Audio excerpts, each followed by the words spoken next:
name is Celia, and here's my story.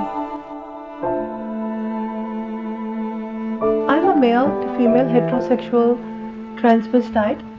I was born in India, but I lived most of my life in the United States. I'm married, and my family knows about me, although they do not accept with everything I do right now. I hope that someday they will. I'm a Christian, and I truly believe that God made me with a unique purpose in my life. Who knows? This could be one of them.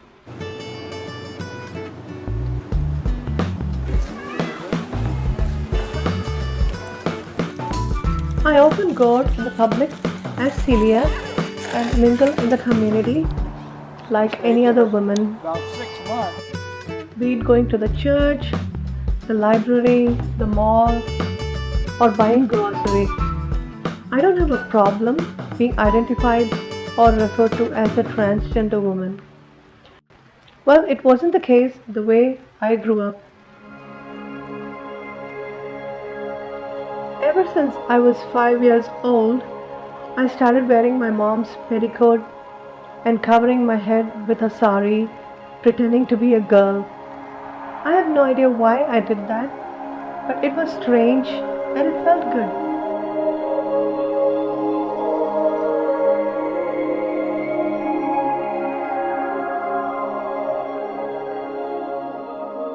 I was very shy, lonely, and private.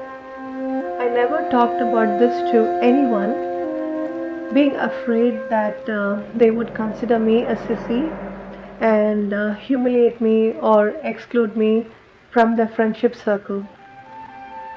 I was never attracted to boys, it was always about girls. Their long dangling earrings, their ribbons, the colorful dresses. I was so fascinated by their outfit. I was careful not to express any of my feminine desires.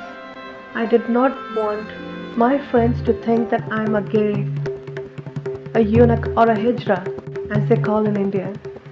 Since my parents were traditional Christians and highly respected in the community, I was afraid to talk to them about this.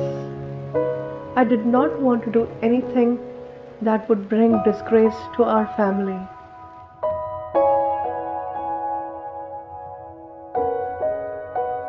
I lived with this guilt and shame. I felt hopeless and thought I was heading straight to hell. The more I tried purging my clothes and staying away from dressing, the stronger the urge came back to me almost like a tsunami.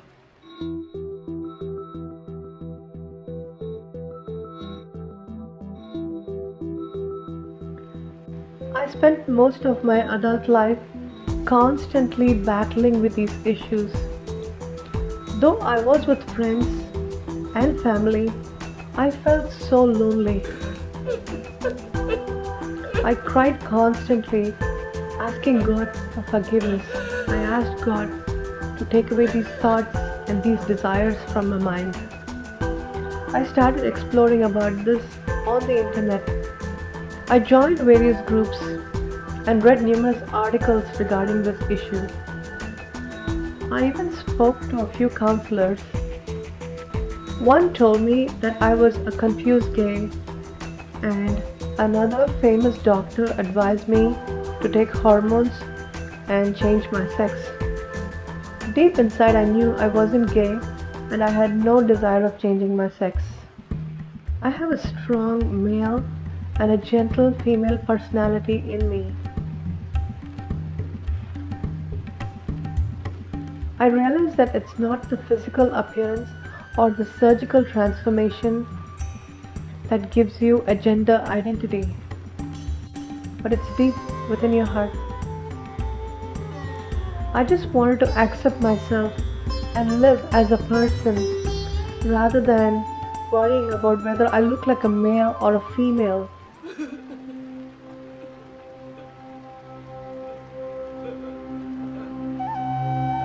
I felt terrible and gave up on myself.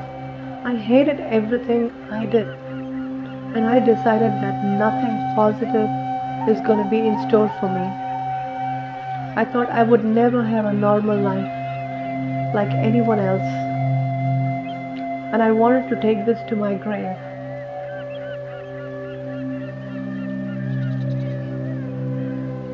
Strangely, I felt that God never gave up on me. He loved me unconditionally, no matter what I was doing, who I was, or what I was going through. It took 35 years for me to understand why would God, who created everything perfect, be interested in an imperfect being like me. Just as God accepted me through His grace and love, I learned to accept myself and started taking a balanced approach in my Christian life.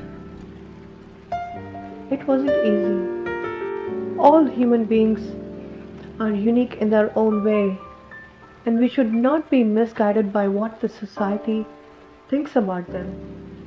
I may be wrong, but if Jesus died on the cross for all of us, He died for the transgender as well. There is a story of an Ethiopian eunuch, even mentioned in the Bible. Now, thinking about it, I could have continued my life like any other crossdresser, sharing pictures, showing up on webcams, going to gay-friendly bars, and dancing in groups, and not caring about the larger transgender issues that we have in our community today. I was invited by my friend to a Transgender Day of Remembrance event. When I walked into that hall, I realized that many transgender men and women were brutally raped, beaten, tortured because they were transgender. Young teenagers were bullied at school because they are transgender. It was heartbreaking to hear the stories. Well, police made a disturbing discovery early this morning. The body of a transgender woman was found in an alley on the northwest side of the city. It's the second transgender woman killed in the last 6 weeks. I felt that I should do something. I started participating in various transgender events, rallies, workshops, and support groups where various transgender issues were discussed. I had the opportunity to interact with a lot of my friends in the gender spectrum. I made a lot of friends across the globe as well. With help of a local pastor, I was able to revive a transgender community in their church. They accepted me graciously and offered their love and support.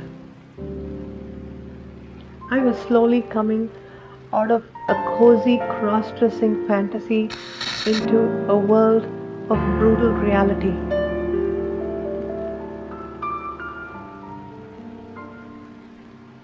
There are many social networks and organizations today that are really helpful.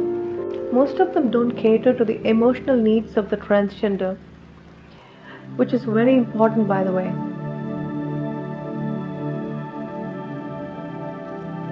In fact, the lives of the transgender individuals are far more distinct, unique, and challenging than the gays and lesbians.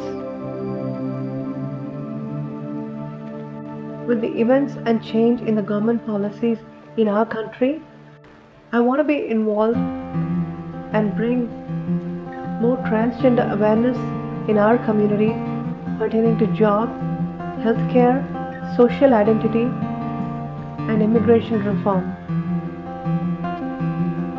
I'm glad that some churches, organizations, and community, even corporate firms, have understood the transgender community instead of dismissing them as drag queens, performers, or sex workers.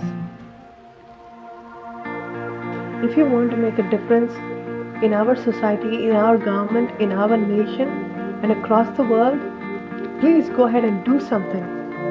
I did that, and it gave me a new dimension towards the transgender. My heart goes out to all the transgender men and women across the country who died for being who they are. May God comfort their families and loved ones.